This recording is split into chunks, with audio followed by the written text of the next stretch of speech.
Tekrar selamlar. Hobilgi kanalıma hoş geldiniz. Önceki bölümde yani ikinci bölümde Barbie'nin gövdesini örüp bitirmiştik. Bu bölümde kafasını yapacağız, yüz şekillendirmesini yapacağız ve peruğunu öreceğiz. Şöyle peruğu.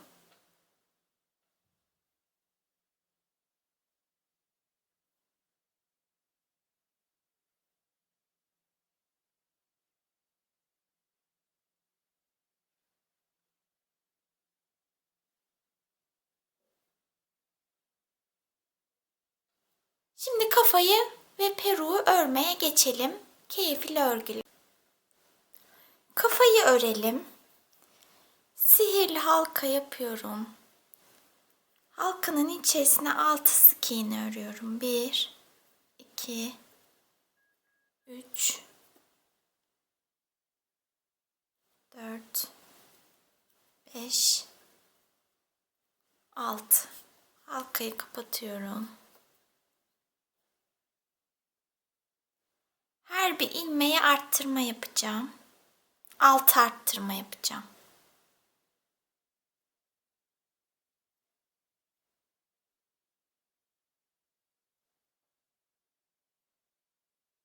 Bir arttırma yaptım.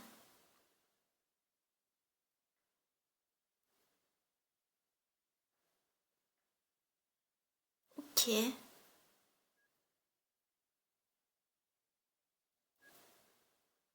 3,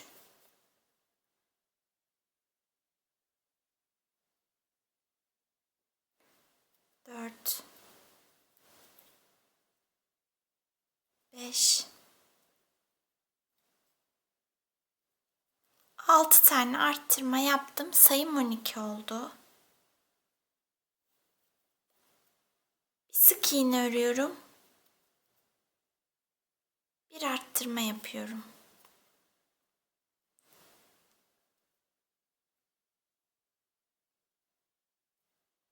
Bir sık iğne, bir arttırmayı 6 kere öreceğiz. Bir kere ördük, 5 kere daha örelim. Sıranın sonunda sayımız 18 olacak. Bir sık iğne, bir arttırmayı toplamda 6 defa ördüm. Sayım 18. 2 sık iğne örüyorum. 1, 2. Bir arttırma yapıyorum. 2 sık iğne, bir arttırmayı da 6'ya tamamlayalım. Sıranın sonunda sayımız 24 olacak. Sıranın sonuna kadar arttırmalarımı yaptım. Sayım 24. 3 sık iğne örüyorum. 1, 2, 3. Bir arttırma yapıyorum. 3 sık iğne, bir arttırmayı 6'ya tamamlayalım. Sıranın sonunda sayımız 30 olacak. Sıranın sonuna geldim. Sayım 30. 4 sık iğne örüyorum. 1, 2, 3, 4. Bir arttırma yapıyorum. Bu 4 sık iğne, bir arttırmayı 6'ya tamamlayalım. Sıranın sonunda sayımız 36 olacak. Sıranın sonuna kadar arttırmalarımı yaptım. Sayım 36. 5 sık iğne örüyorum. 1, 2, 3, 4, 5. Bir arttırma yapıyorum. 5 sık iğne, bir arttırmayı 6'ya tamamlayalım. Sıranın sonunda sayımız 42 olacak. Sıranın sonuna kadar arttırmalarımı yaptım. Sayım 42. 6 sık iğne örelim. 1, 2, 3, 4, 5, 6. Bir arttırma yapıyorum. 6 sık iğne, bir arttırmayı 6'ya tamamlayalım. 6 kere örelim. Sıranın sonunda sayımız 48 olacak. Sıranın sonuna kadar arttırmalarımı yaptım. Sayım 48. 7 sık iğne örelim. 1, 2, 3, 4, 5, 6, 7. Bir arttırma yapıyorum. 7 sık iğne bir arttırmayı 6 kere örelim. Bir kere ördük, 5 kere daha örelim. Sıranın sonunda sayımız 54 olacak. Sıranın sonuna geldim. Sayım 54. 8 sık iğne örüyorum. 1 2 3 4 5 6 7 8 bir arttırma yapıyorum. 8 sık iğne bir arttırmayı 6'ya tamamlayalım. Sıranın sonunda sayımız 60 olacak. Sıranın sonuna kadar arttırmalarımı yaptım. Sayım 60. 60 sık iğneyi 7 sıra örelim. 60 sık iğneyi 7 sıra ördüm. 12 sık iğne örüyorum. 1 2 3 4 5 6 7 8 9 10 11 12 bir azaltma yapıyorum. 4 sık iğne örüyorum. 1 2 3 4. Bu bir azaltma. 4 sık iğneyi 2 kere daha öreceğim. Bir azaltma. 4 sık iğne. 1 2 3 4. Bir kere daha. Bir azaltma. 4 sık iğne. 1 2 3 4. Şimdi 28 sık iğne öreceğiz ama önce bir azaltma yapacağız. Bir azaltma yaptım. Şimdi sıranın sonuna kadar 28 sık iğne örelim. Sıranın sonunda sayımız 56 olacak. Sıranın sonuna kadar 28 sık iğnemi ördüm. 56 sık iğnem var. 56 sık iğneyi 5 sıra örelim. 56 sık iğneyi 5 sıra ördüm. 8 sık iğne örelim. 1 2 3 4 5 6 7 8 bir arttırma yapıyorum. 2 sık iğne örüyorum. 1 2 bir arttırma, 2 sık iğne 3 kere öreceğiz. Bir arttırma, 1 2 sık iğne bir kere daha. Bir arttırma, 1 2 sık iğne. Bir arttırma yapıyorum tekrar. 4 sık iğne örüyorum. 1 2 3 4. Şimdi bu 4 sık iğne bizim yüzümüzün ortası. Yani bu 4 sık iğneyi baz alarak şöyle işaretleyeceğim ben şu 4 sık iğneyi. Şöyle. Bu ısıyla uçan kalem. O yüzden istediğim gibi kullanabilirim.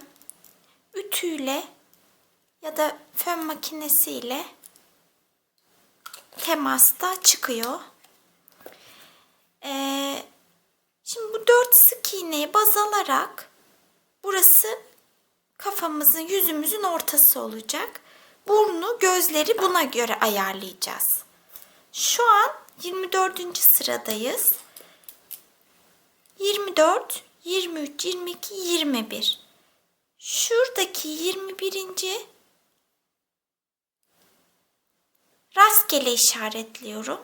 Yani şu ilmekten de başlayabiliriz. Bundan da, şundan da, şundan da bilmiyorum. Şimdi 21. sırayı şöyle belirginleştiriyorum. Gözleri işlemeye buradan başlayacağız. Şunları dediğim gibi şu an rastgele işaretledim. Yerimizi belli edelim, sıra sayımızı. Şurası 21. sık iğneye. Gözlerimizi işleyeceğiz. Oradan başlayacağız işlemeye. 21. sıraya şurası. Şu an 24. sıradayız. Örmeye devam ediyorum. Bir arttırma yapıyorum.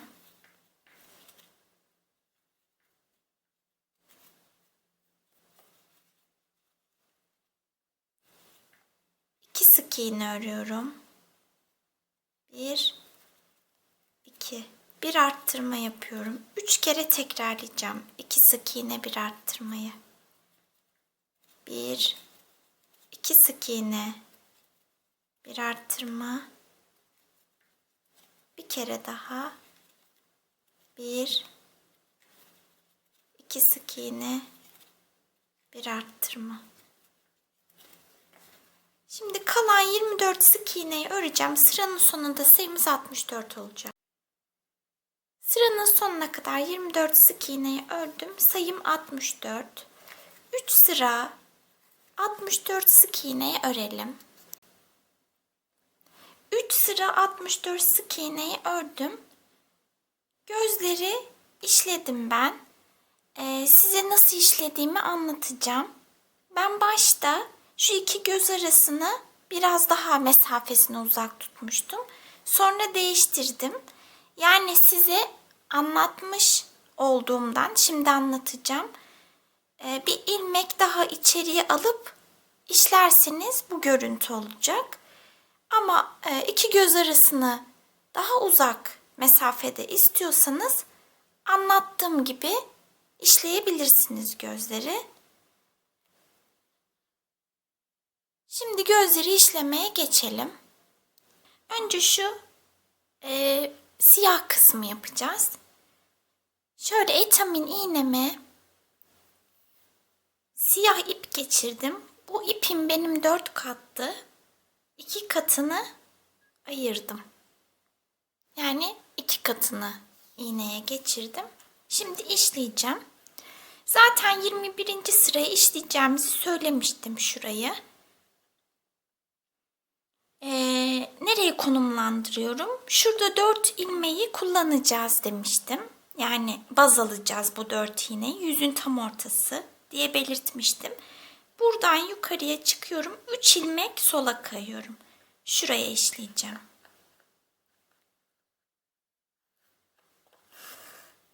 Biraz şöyle ip bırakıyorum. Çarpı yapacağım.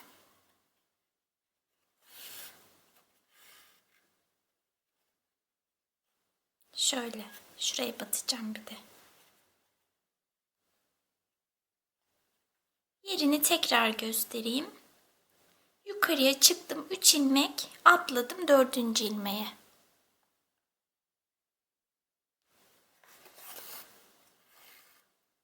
Şimdi bunu dolduracağım. Ten rengi gözükmeyecek şekilde.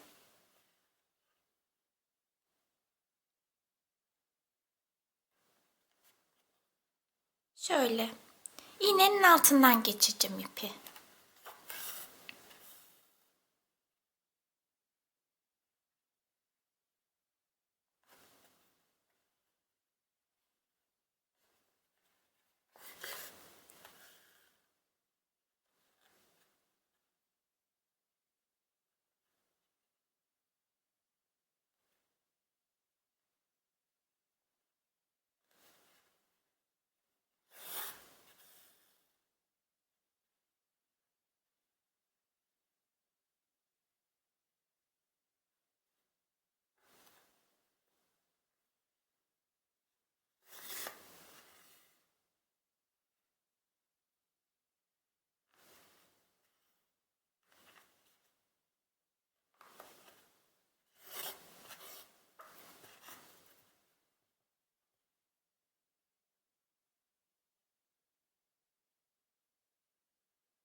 Bir de şuraya batalım.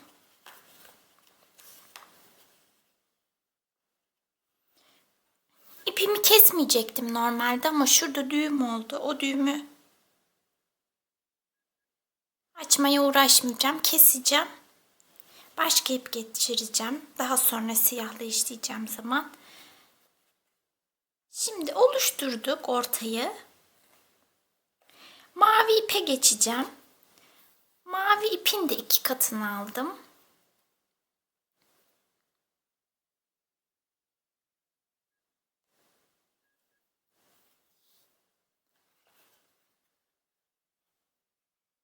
Şimdi siyahın etrafını, siyahla işlediğimiz yerin etrafını geçeceğiz mavi iple.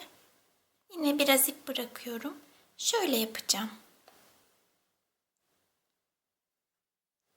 Buraya da batalım. İlmeklerden şöyle üstlerinden alacağım. Şöyle.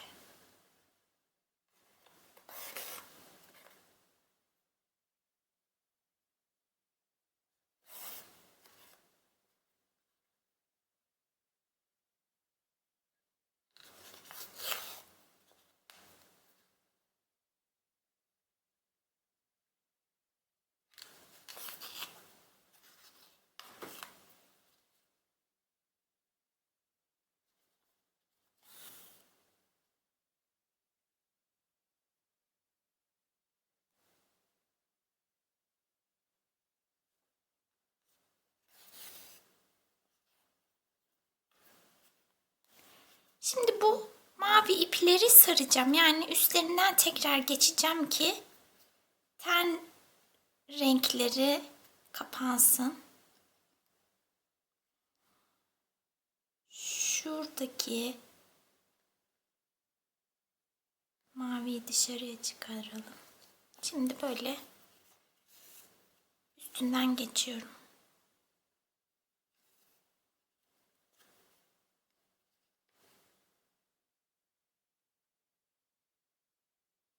Yani önemli olan ten renginin gözükmemesi. İstediğiniz gibi işleyebilirsiniz.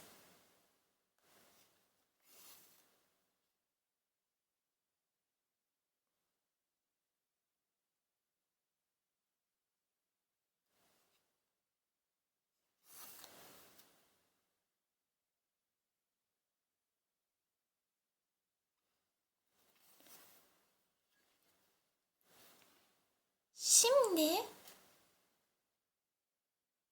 bir kere daha geçeceğim. Şöyle arkasından.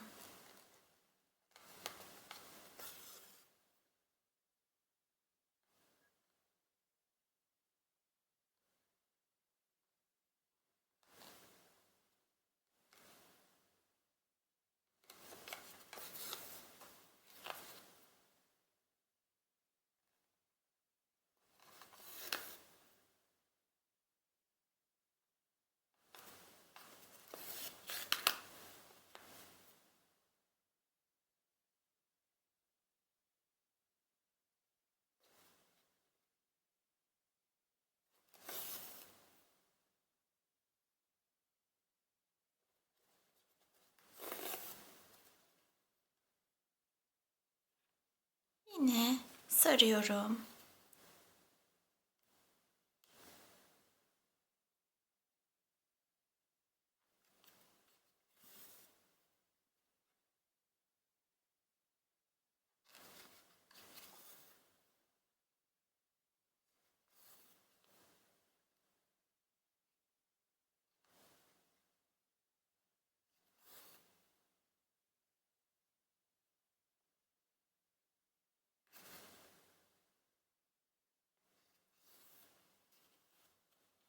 Şimdi de şöyle karşılıklı batacağım.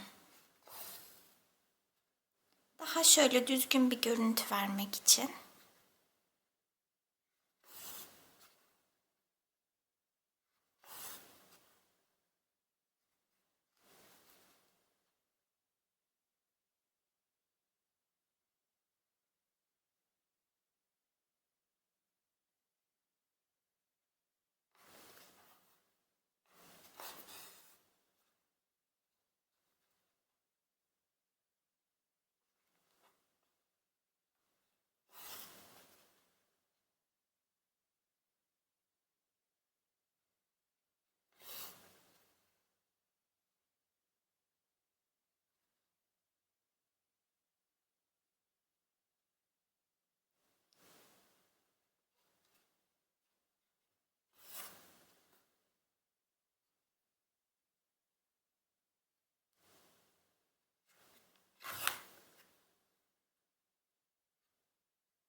Göz işlemek zor gelirse aynı sıralara 21-22. sıralara vidalı göz takabilirsiniz. 12 ya da 14 milimlik gözler olur.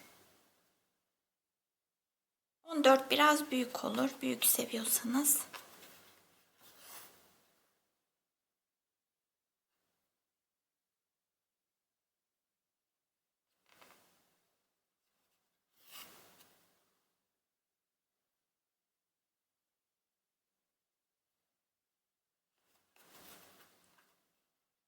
Akrilik boyalar var. Onlarla da böyle işlenmiş gibi görüntü verebilirsiniz.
Bununla işimiz bitti. Şöyle ikisini bağlayıp kesebiliriz. Şimdi daha koyu bir mavi ip aldım.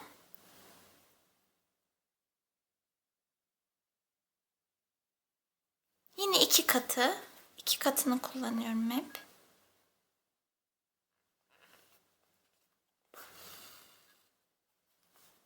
Saracağım yine burada yaptığım gibi. Şöyle.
Böyle. Şimdi siyah ipe ihtiyacım var. Ben şu düğümü çözmeye çalışacağım. Çözülmezse de yeni ip geçireceğim. Sonra tekrar görüşelim.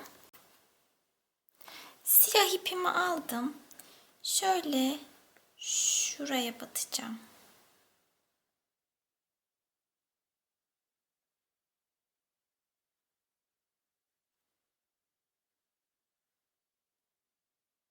Şu 4 ilmeğin yanındaki ilmeğin ortasına battım.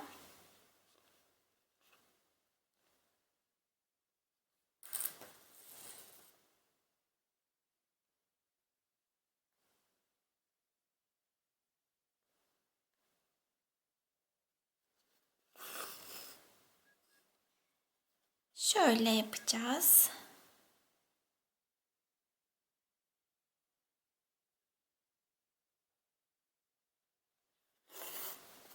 Şöyle yukarıya çıkacağım.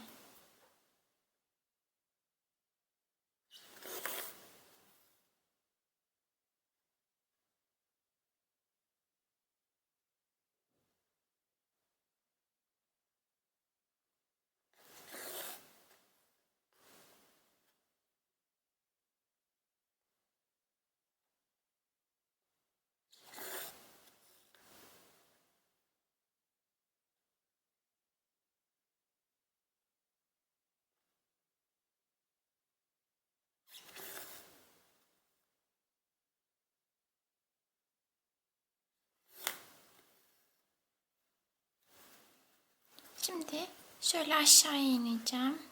Şununla aynı olsun.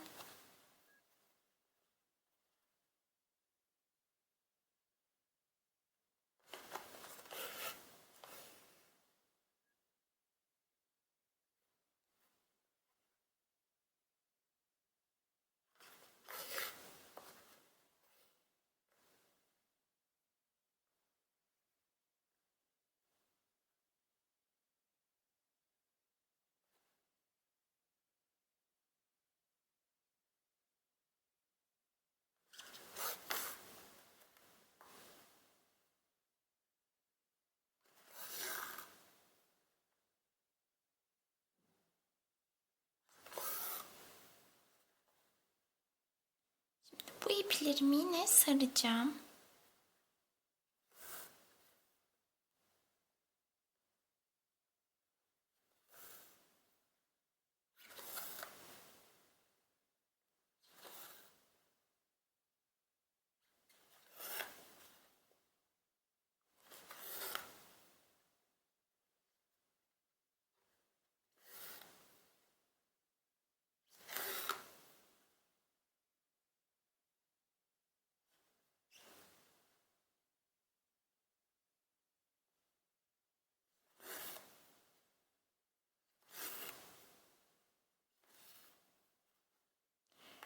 Şimdi bir kere daha üstünden geçeceğim.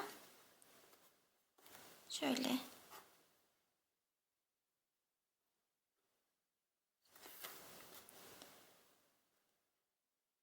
Biraz daha kalın olsun.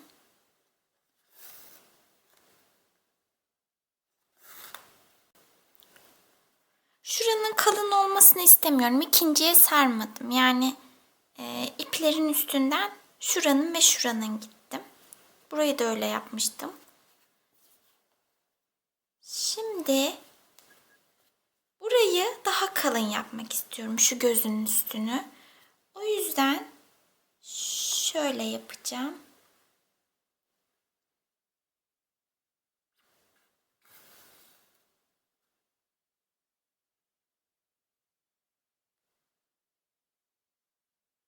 Alabildiğim yerlerden ip alacağım.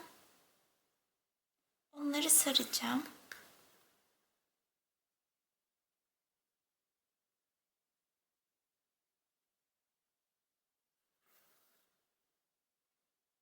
Şimdi onların üstünden geçiyorum.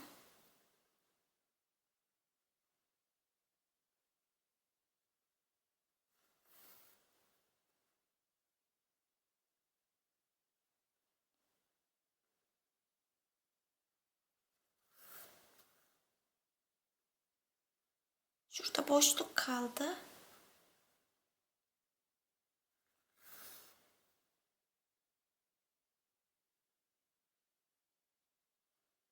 Şöyle kapatıyorum orayı da.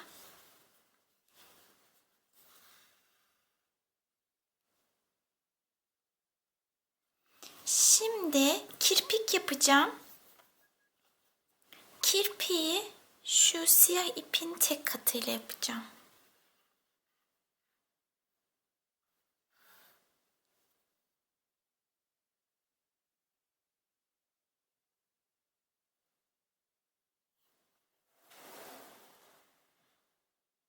Şimdi kirpiği aynı düzende yapamam. Rastgele yaptım.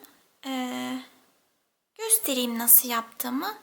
Sonrası sizin zevkinize kalmış. Şu köşeden yukarıya çıktım. 2 ilmek. Şöyle köşeye batıyorum.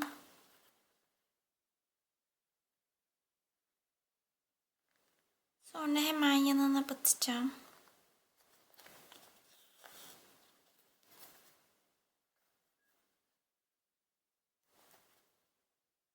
Şuradaki siyah iplerin ortasına batacağım şöyle.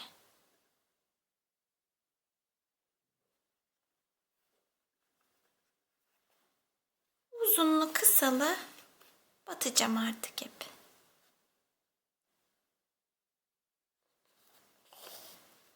Şöyle ortasına batıyorum.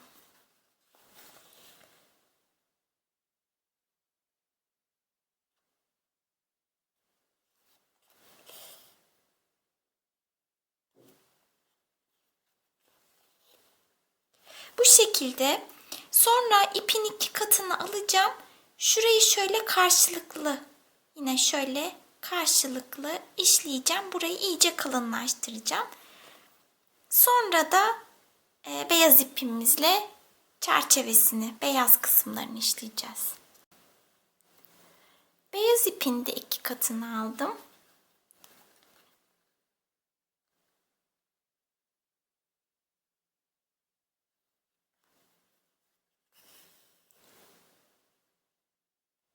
Yine ipimizi şöyle yürüteceğiz.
Şuraya geçiriyorum iğnemi.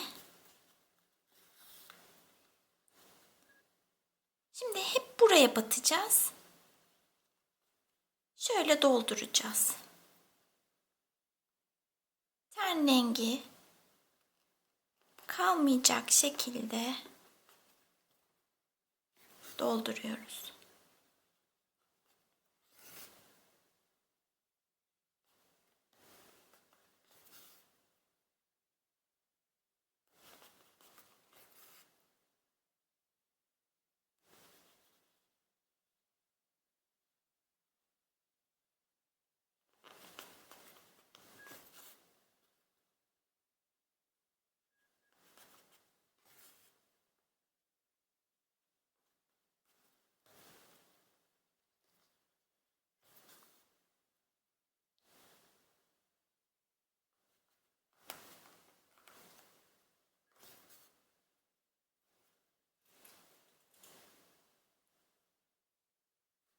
Burayı da şöyle dolduruyorum.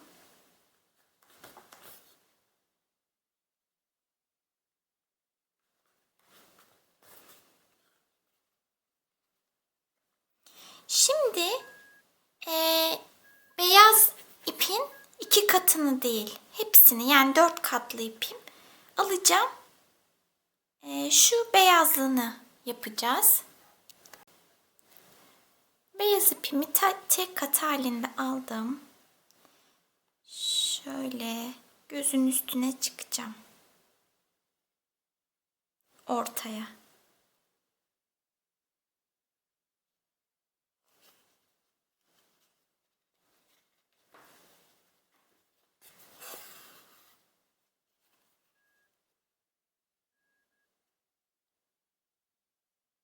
Biraz ileriye batıyorum. Şöyle.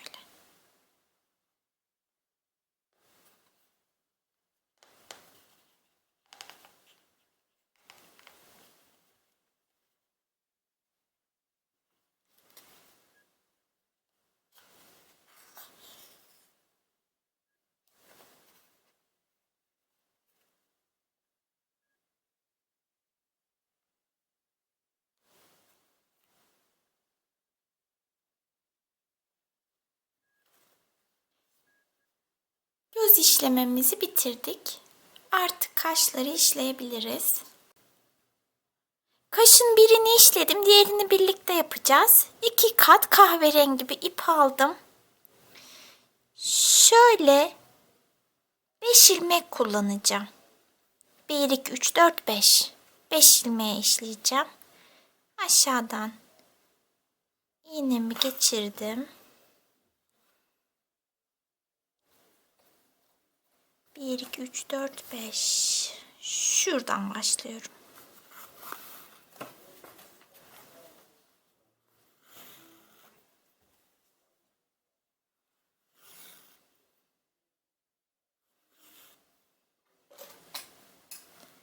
Şunu da şöyle aşağıya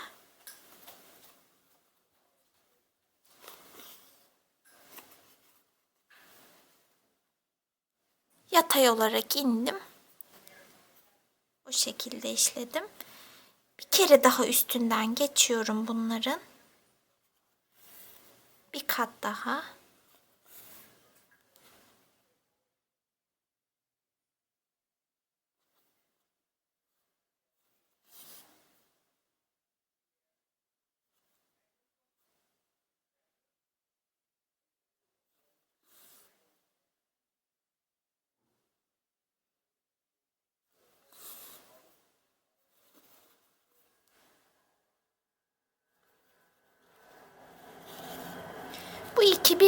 Bu iki ipi birbirine düğümleyeceğim. Kaşlarımız da bu şekilde. Şimdi örmeye devam edeceğiz. Burnunu, ağzını, kulaklarını kafayı bitirdikten, doldurduktan sonra işleyeceğim. En son 3 sıra 64 sık iğne örmüştük. Bir sık iğne örüyorum. İşaretleyicimin olduğu ilmeğe bir sık iğne ördüm. Bir azaltma yapıyorum.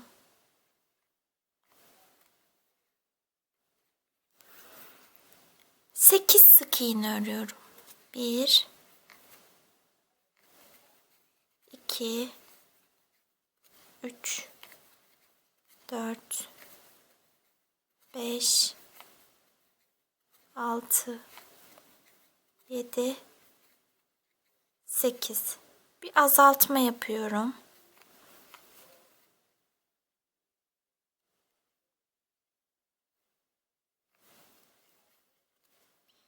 Şimdi 22 sık iğne örelim.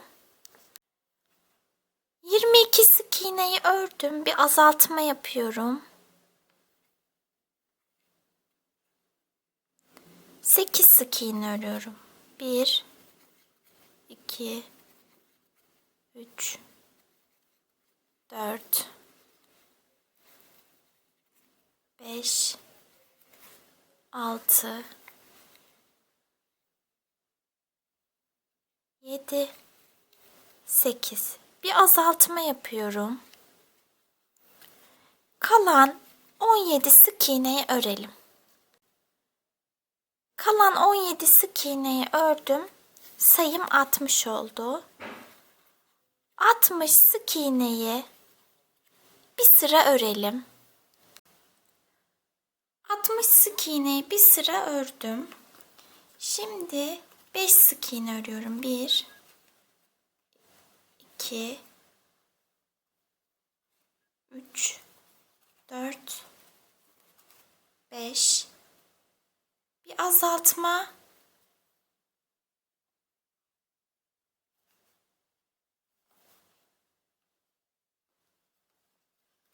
6 sık iğne yapacağım. 1, 2, 3, 4, 5, 6. Bunu bir kere daha yapacağım. Bir azaltma 6 sık iğneyi. Bir azaltma 6 sık iğne. 1, 2, 3, 4, 5, 6. 2 tane peş peşe arttırma yapıyorum. 1, 2. Şimdi 6 sık iğne bir azaltma yapacağım 2 kere. 2, 4, 5, 6. Bir azaltıyorum. Bir kere daha. 1, 2, 3, 4, 5, 6. Bir azaltma yapıyorum. Şimdi kalan 21 sık iğneyi örelim. Sıranın sonunda sayımız 58 olacak. Kalan 21 sık iğneyi ördüm. Sayım şu an 58. 2 sık iğne örüyorum. 1, 2. Bir azaltma yapıyorum. 4 sık iğne örüyorum. 1, 2, 3, 4. Bir azaltma yapıyorum. Şimdi 22 sık iğne örelim. 22 sık iğneyi ördüm. Bir azaltma yapıyorum. 4 sık iğne örüyorum. 1, 2, 3, 4. Bu bir azaltma. 4 sık iğneyi 2 kere daha öreceğim. Bir azaltma. 4 sık iğne. 1, 2, 3, 4. Bir kere daha. Bir azaltma. 4 sık iğne. 1, 2, 3, 4. Şimdi kafanız karışmasın. Bir kere daha 4 sık iğne öreceğim. Yani 8 sık iğne örmüş olacağım. 1, 2, 3, 4. Bir azaltma yapıyorum. 2 sık iğnem kaldı. Onları da örüyorum. Sayım 52 oldu. 9 sık iğne örelim. 1, 2, 3, 4, 5, 6, 7, 8, 9. Bir azaltma yapıyorum. Şimdi 14 sık iğne örelim. 14 sık iğneyi ördüm. Bir azaltma yapıyorum. 9 sık iğne örüyorum. 1, 2, 3, 4, 5, 6, 7, 8, 9. Bir azaltma yapıyorum. 12 sık iğne örüyorum. 1, 2, 3, 4, 5, 6, 7, 8, 9, 10, 11, 12 sık iğne ördüm. Bir azaltma yapıyorum. Sayım 48 oldu.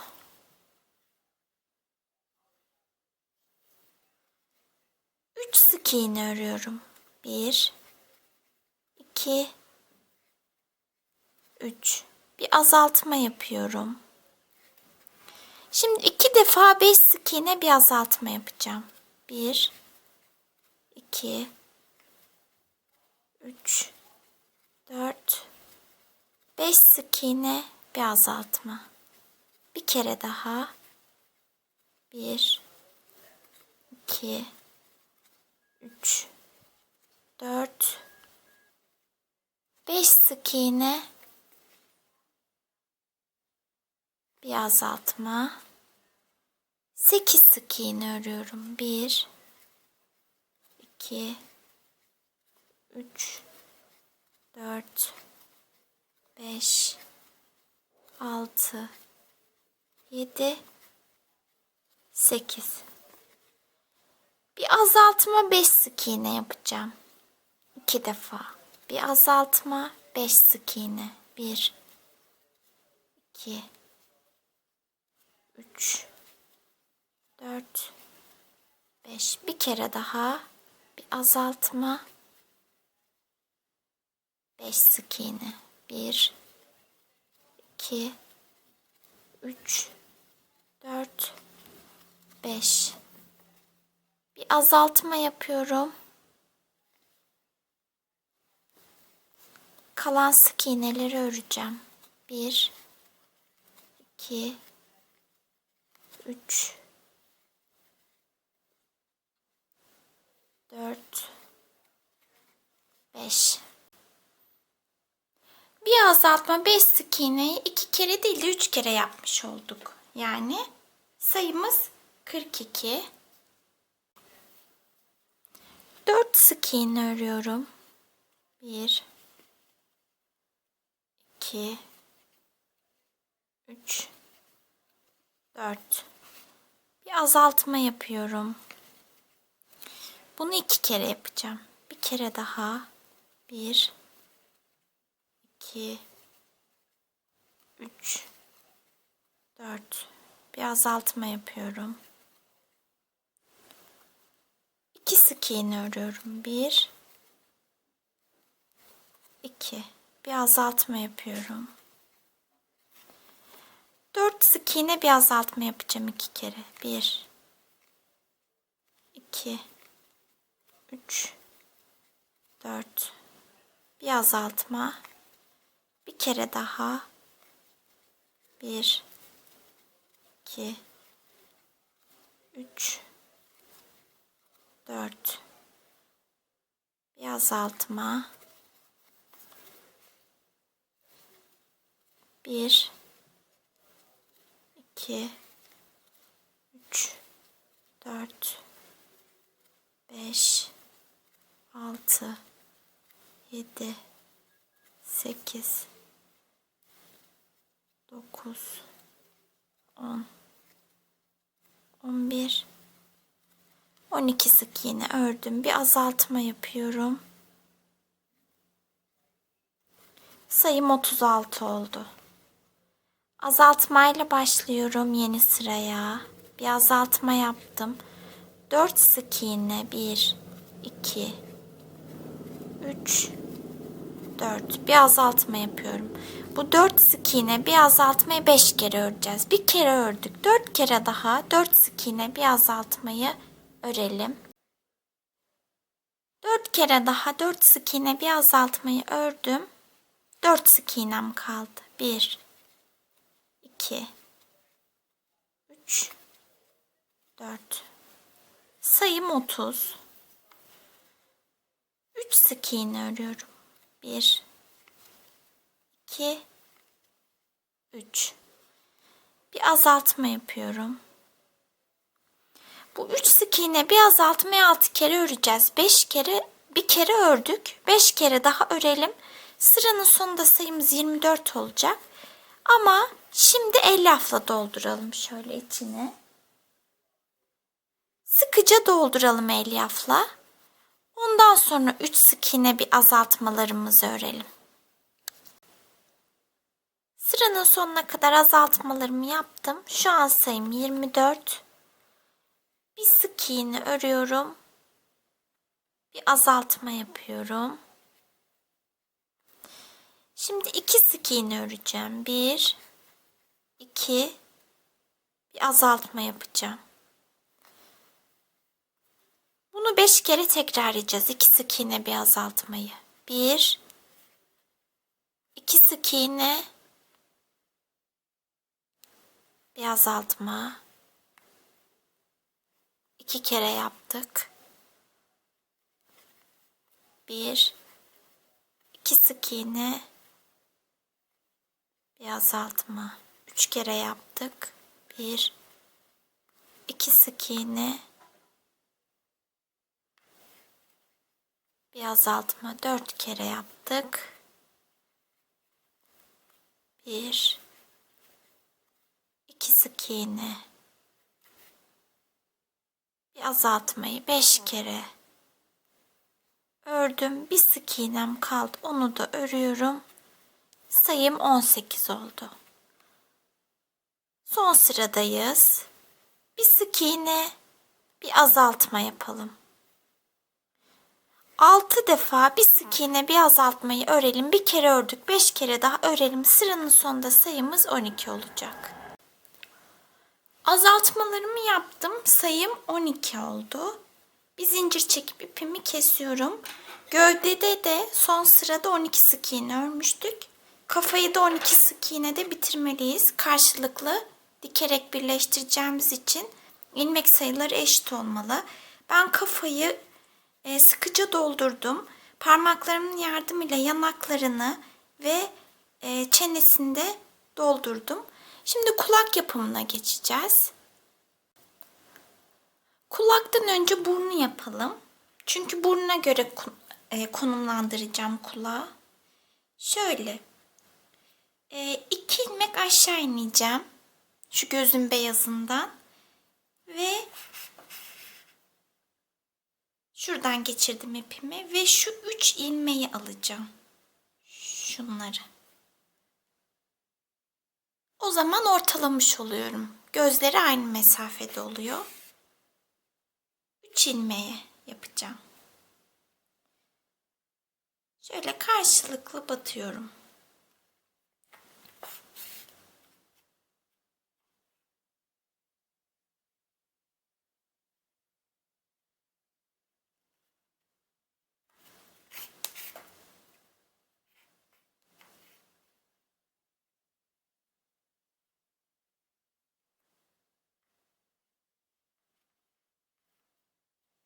Şununla işimiz bitti. Bunu çıkarabiliriz. Aynı yere battım.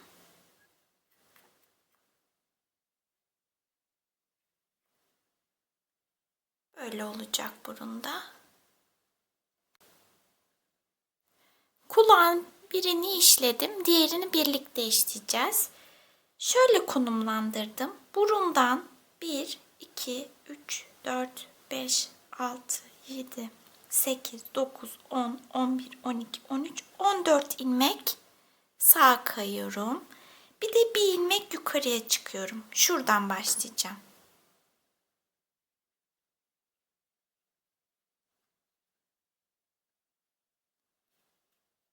Buraya batıyorum.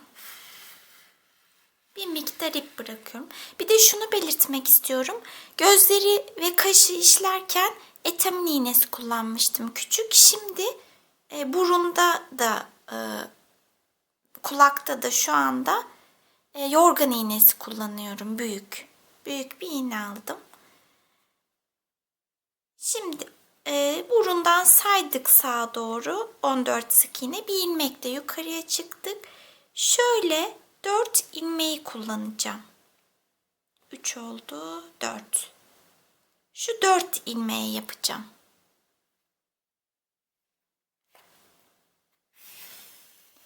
Bir. Şöyle üst üste binmesin diye ipimi bu tarafa geçirdim. 1.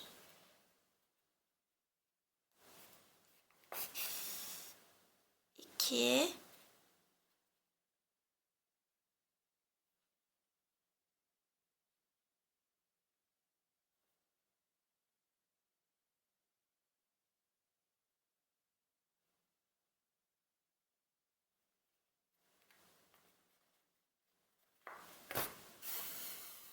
3 kere karşılıklı battım. Şimdi şunu açıklamak istiyorum. Şimdi biz örgümüzü şöyle yüze doğru işleyeceğiz. Yani şöyle tutup işleyeceğiz. Böyle tutup işlersek ters olur örgümüz. Şöyle içe doğru işleyeceğiz. Şimdi benim içe doğru kulağı örebilmem için ipimin burada olması gerekiyor. Çünkü şöyle iğneden çıkardım iplerimi. İpimin burada olması lazım ki çünkü bunları alacağım, hepsini örmeye başlayacağım. Diğer kulakta öyle olmadı. Yine buradan ipimi geçirmiştim. 3 kere gidip geldim. İpim yine burada kalmıştı. Ben de ipimi yukarıya çıkardım. Böyle örmeye başladım. Şöyle öreceğiz. Böyle tutup şuradan başlayıp. İpimiz burada olmalı. Bu sağ kulağı örerken. Sol kulakta aşağıdan örmeye başlayacağız. Diğer kulakta, sağ kulakta yukarıdan örmeye başlayacağız. O yüzden buradaki ipimizi iğneyle buraya çıkarıp örmeye başlayacağız. Şimdi 4 sık iğne öreceğim. 1 2 3 4 sık iğne ördüm. Şimdi tekli trabzan öreceğim. Tığımın üzerine ip aldım. Hepsini tığımın üzerindeki 3 ipi de aynı anda çıkarıyorum. 1. Bunlardan da 4 tane öreceğiz. İpim takıldı. Tekrar örüyorum. Bir kere ördüm tekli trabzandan. 2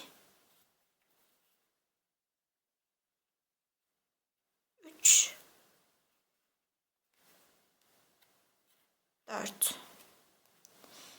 Bir tane daha sık iğne örüyorum. Bitiriyorum. Kulağımız bu şekilde. Bunda da tam tersini yaptım. Yani simetrini. Şuradan başladığım için bir sık iğne ördüm. Sonra 4 tane tekli trabzan ördüm. 4 tane sık iğne ördüm. Şimdi iğneme geçiriyorum bu ipimi.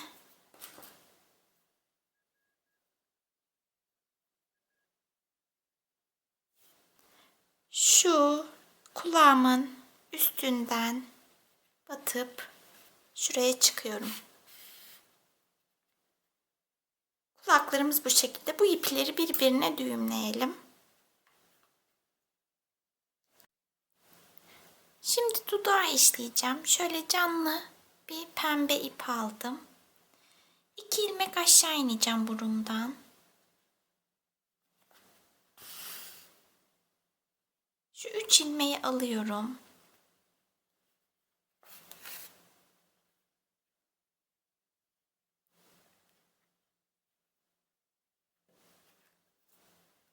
Aşağı iniyorum. Bir ilmek aşağı indim. Burada da 1, 2, 3, 4, 5 ilmek alıyorum.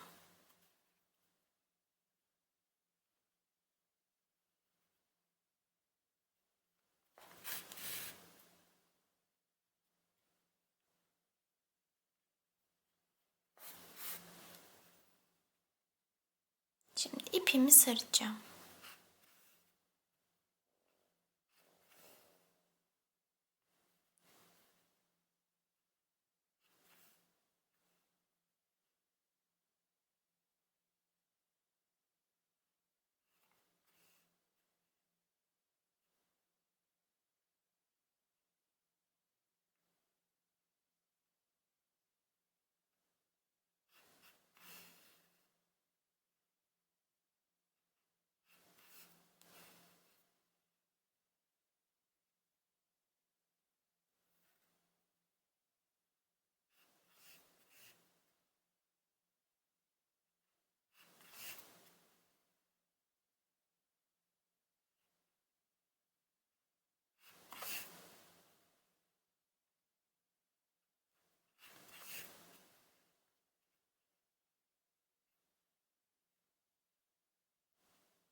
Şurayı 4 kere sarmıştım. Burayı da o yüzden 4 kere saracağım.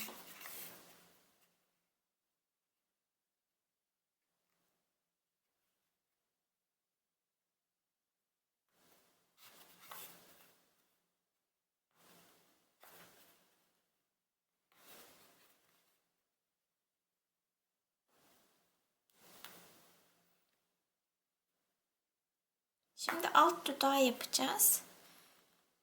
Alt dudakta 3 ilmek kullanacağım. Şöyle. 3 ilmeği alıyorum.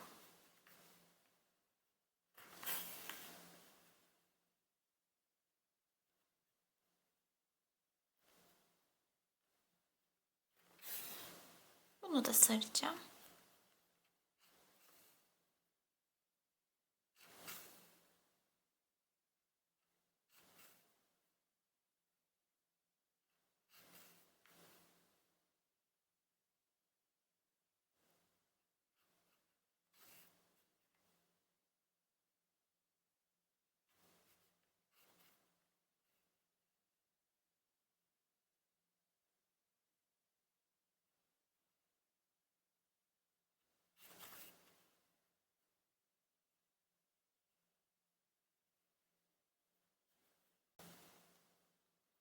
Alt dudak ince oldu. Ben biraz daha kalın olmasını istiyorum. Üst dudakla hemen hemen aynı olsun diye bir kere daha saracağım şöyle.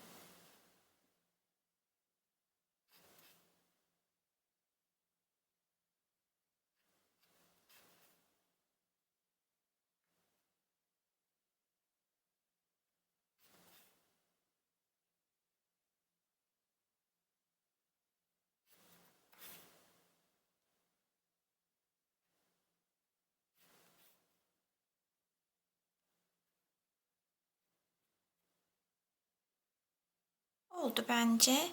Şu ilk ilmeğime batıyorum. Buradan çıkıyorum.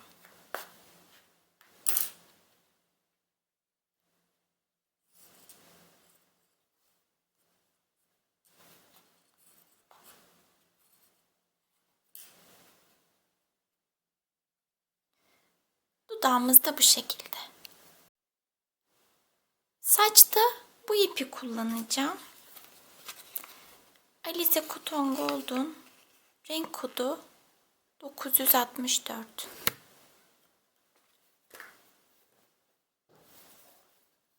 Sihirli halkayla başlıyorum. 8 sık iğne öreceğim. 1 2 3 4 5 6 7 8.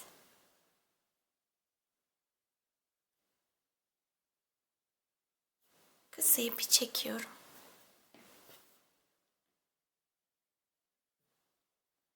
Her bir ilmeğe arttırma yapacağım.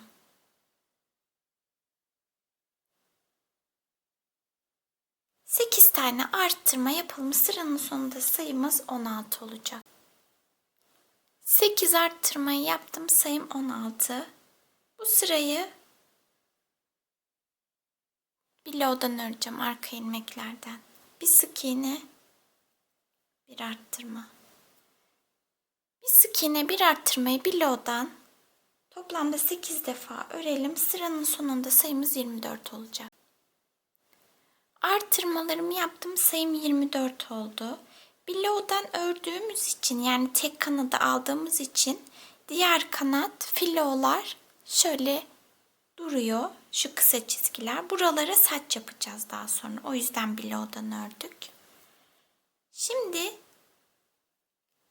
2 sık iğne örüyorum. 2 sık iğne, bir arttırma yapıyorum.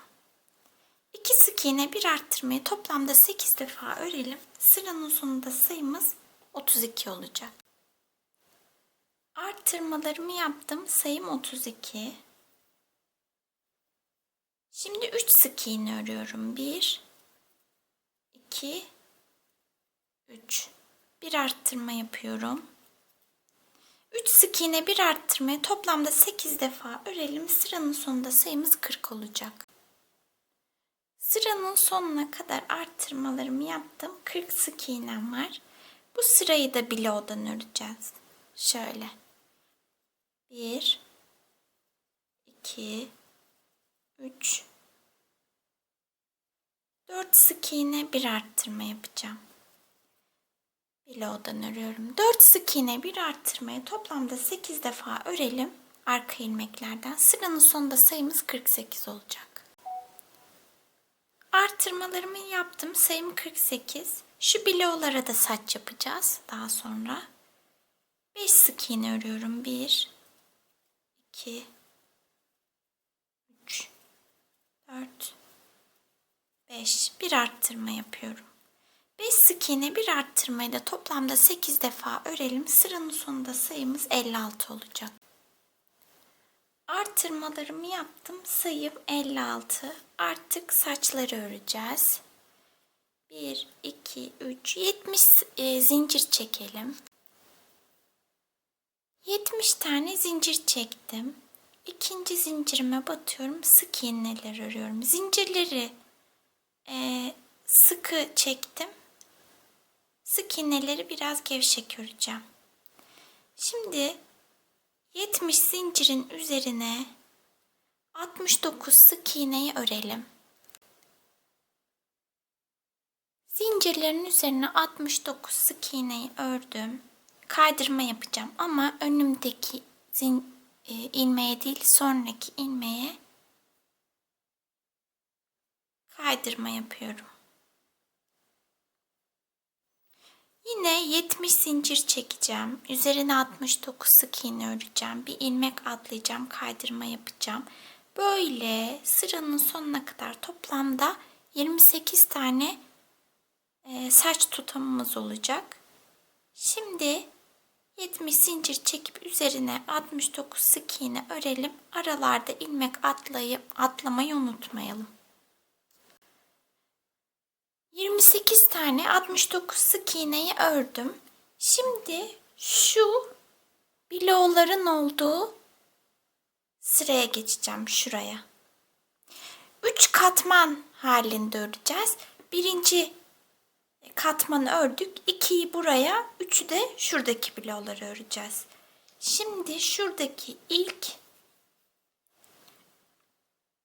ilmeğimi filoya, bilosundan örmüştük. Bunlar filolar. Şuradaki ilk filoya kaydırma yapıyorum. 70 zincir çekelim. 70 zincir çektim. Bu 70 zincirin üzerine de 69 sık iğne örelim. 70 zincirin üzerine 69 sık iğnemi ördüm. Kaydırma yapacağım. Bu sefer 1, 2 ilmek atlayacağım. 1, 2, üçüncüye kaydırma yapacağım. 2 ilmek atlayarak kaydırma yapıyoruz. Yine 70 zincir çekeceğim. 69 sık iğne öreceğim. 2 ilmek atlayacağım. Üçüncüye kaydırma yapacağım. Böyle sıranın sonuna kadar saç tutamlarımızı örelim. Bu katmana da 13 tane saç tutamı yaptım. Sonuncu kaydırmamı 3 ilmek atlayarak yapacağım. 1, 2, 3. 2 ilmek değil de 3 ilmek atlayarak şuraya kaydırma yapacağım.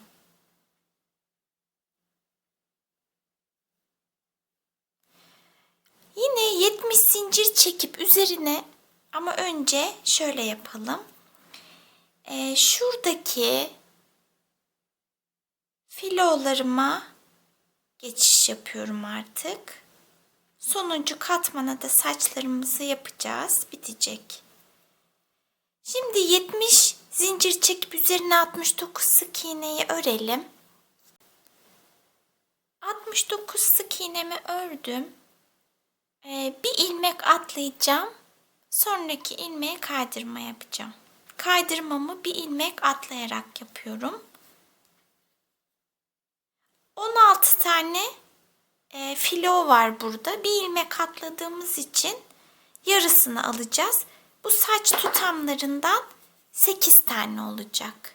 Bir tane ördük. 7 tane daha 69 sık iğneyi şu filolara örelim. Aralarda bir ilmek atlayalım. 8 tane 69 sık iğnemi ördüm. Bir zincir çekiyorum. İpimi biraz uzun kesiyorum. Bu iple peruğu kafaya dikeceğiz.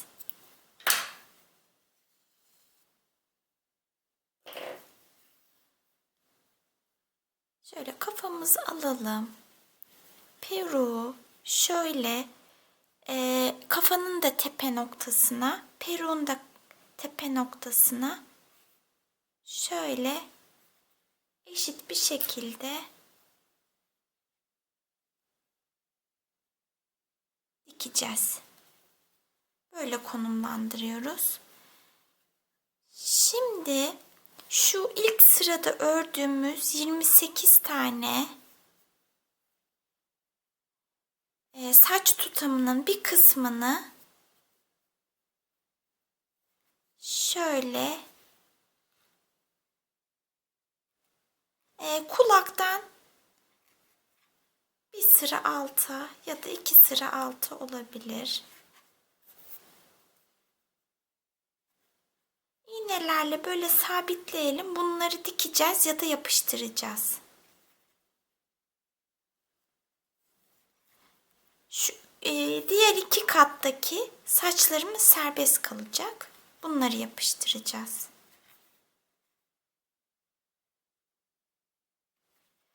Şöyle yapalım. Şu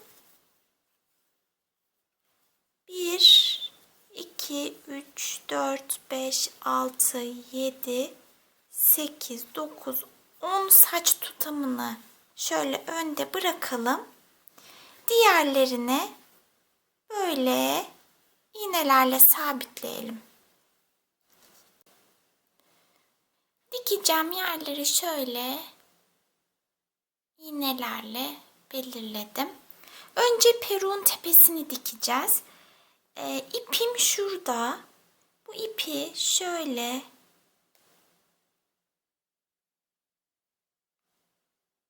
yürüteceğim.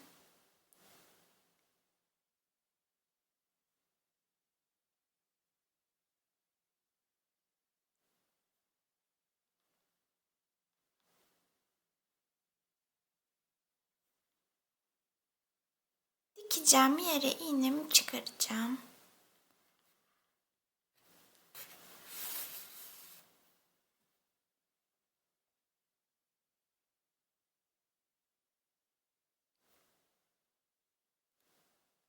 Buradan dikelim. Bir peruktan alacağım. Bir de kafadan alacağım.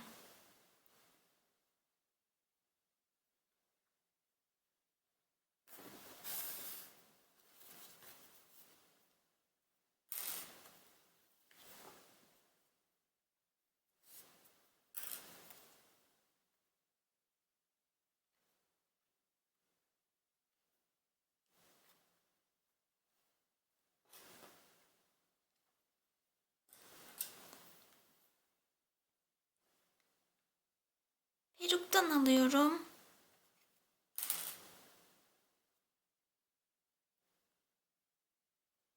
Kafadan alıyorum. Kafaya dikeceğiz. Sadece peruktan alırsak dikemeyiz.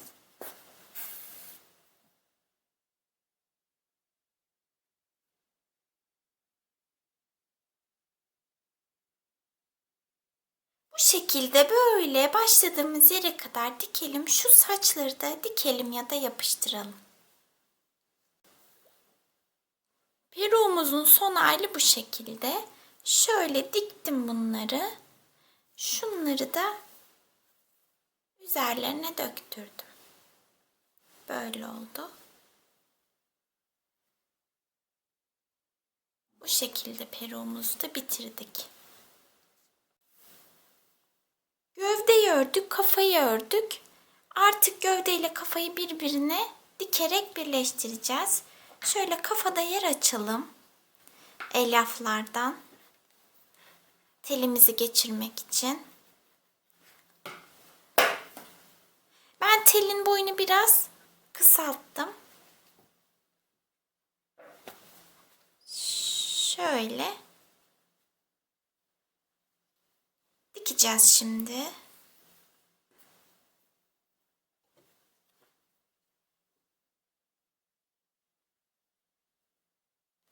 Tam yüzü öne bakacak şekilde dikeceğiz. Nasıl dikeceğimizi göstereyim. Şöyle bir kafadan alacağım.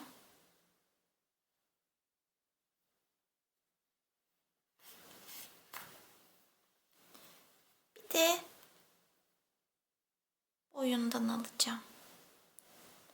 Bir ilmek kafadan, bir ilmek boyundan alıyorum.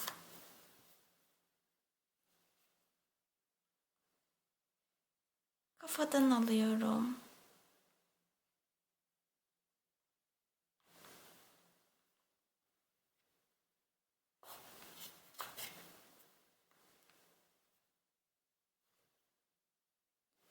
Boyundan alıyorum.